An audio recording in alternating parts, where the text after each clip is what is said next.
Don Quijote de la Mancha pronunció hace 4 siglos un discurso sobre las armas y las letras, que recitó gracias a la pluma de su amo, Cervantes.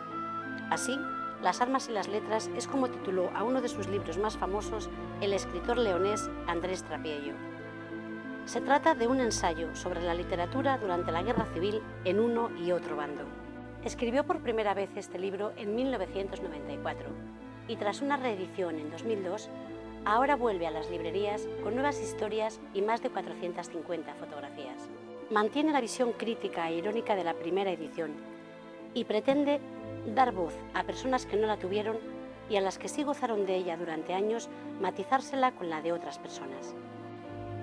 Ha confesado que él habría estado al lado de Juan Ramón Jiménez, porque, entre otras cosas, siempre mantuvo que hubo gente decente en ambos bandos. Una vez más se reedita este libro. ¿Qué crees que busca la gente al leerlo? ¿Conocer cómo pensaban los escritores que vivieron la Guerra Civil?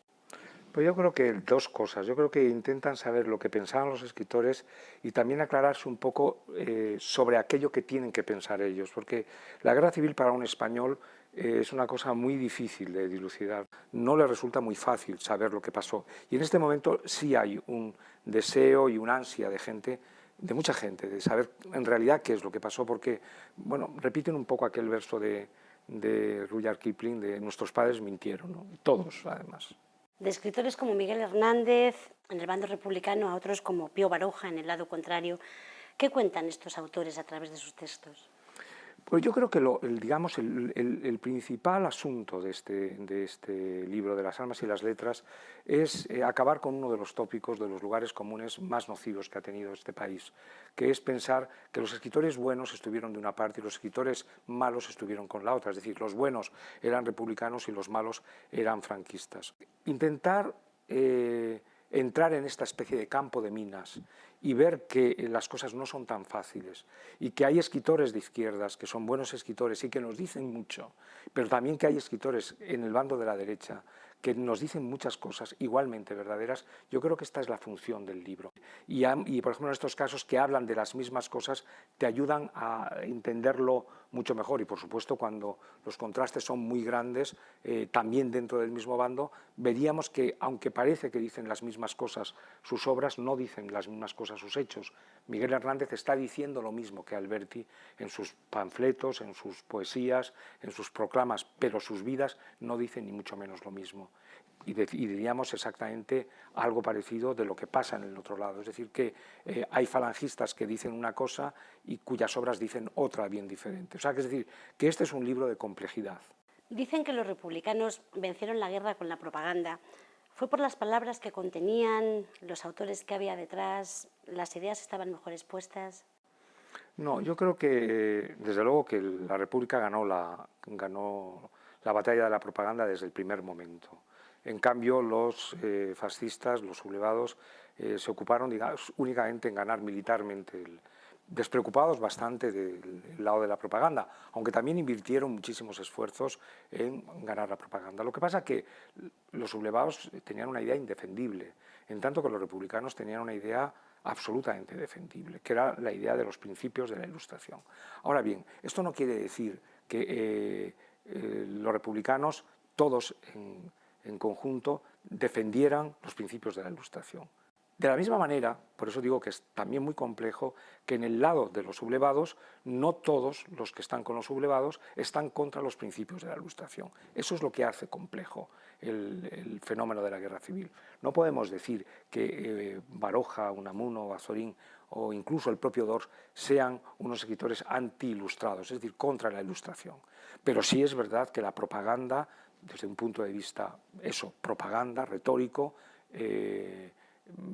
fuera únicamente republicana. En el libro se comienza con una cita de Machado, del Juan de Mairena, escrito durante la guerra, donde venía a decir más o menos que en la guerra las dos retóricas, es decir, las dos propagandas, acaban siendo lo mismo. Es decir, acababan siendo diciendo las mismas mentiras o los mismos lugares comunes. Y eso, dicho por alguien como Machado, era muy importante y no se le ha escuchado como se hubiera debido. En el libro hablas sin tapujos, como haces siempre, sinceramente. ¿Te ha causado algún problema personal o profesional? ¿De qué forma? En la primera edición del libro realmente yo tenía miedo, es decir, porque pensaba que era un libro que iba a ser mal interpretado por las dos partes, pero curiosamente fue todo lo contrario. Lo que me hizo suponer que el país sí necesitaba un tipo de libro o un libro como este. Pasado estos 17 años en que se ha vuelto a reeditar, ya, ha habido como una especie de vuelta de tuerca, porque la primera idea del primer libro, de que la idea esa que teníamos de dos Españas enfrentadas no era demasiado operativa, no explicaba demasiado bien las cosas. Y cuando se enunció por primera vez la posibilidad de explicarlo todo a través de la idea de una tercera España, todo fue cuadrando más. Esta idea, que fue una idea además de una persona no muy bien vista por la izquierda y no muy bien vista por la derecha, que fue Salvador de Madariaga, al que se le ocurrió precisamente esta, es decir, que esta idea, que la guerra fue el lugar donde dos Españas minoritarias acabaron con una tercera España mayoritaria. Bueno, cuando el libro se publica, si tiene una buena acogida es porque España había ido conquistando ese lugar al que se le había del que se le había expulsado a ella misma. Yo creo que en general el libro ha tenido una buena acogida, me parece a mí, excepto esos pequeños, digamos, focos de resistencia que se niegan a perder, ¿no?, los privilegios que tenían, pues, de blindaje y por tanto de mentira y de retórica. Es decir, cuando tú desnudas a alguien de esa retórica y le quitas el puesto que inmerecidamente tiene, pues no lo hace con gusto, ¿no? A lo largo de tu vida, ¿qué autores te han influido y, sobre todo, qué obras han sido definitivas para ti? Si hablamos de este libro, yo creo que los faros señeros del libro son personas y obras como las de Unamuno, las de Juan Ramón, las de Chávez Nogales, la de Clara Campoamor, incluso la de una obra más documental como la de Morla Lynch. Por supuesto también Baroja o Moreno Villa. Es decir, digamos, ese sería el grupo de escritores sobre los que gira un poco la idea de este libro. Ahora, en mi caso personal como escritor, algunos coinciden, o sea, en el caso de Unamuno o en el caso de Juan Ramón, para mí se han sido autores determinantes, lo ha sido Cervantes, lo ha sido también Tolstoy, o Emily Dickinson, o Leopardi, es decir, son una docena de escritores a los que recurrentemente acudo y de los que normalmente saco en los momentos de confusión un poco más de luz. Dickens, son muchos también, ¿no? Tienes una biblioteca muy extensa y muchos libros antiguos. ¿Dónde les encuentras?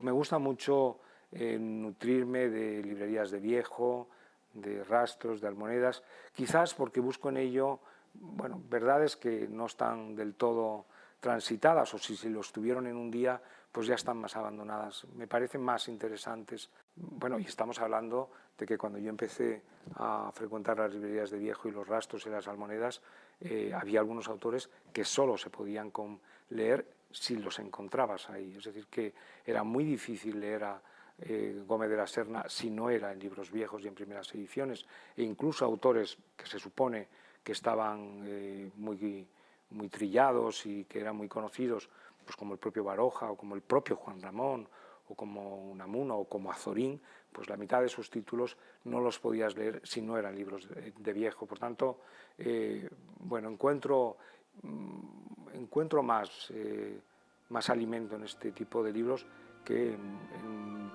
en muchos de mis contemporáneos, ¿no?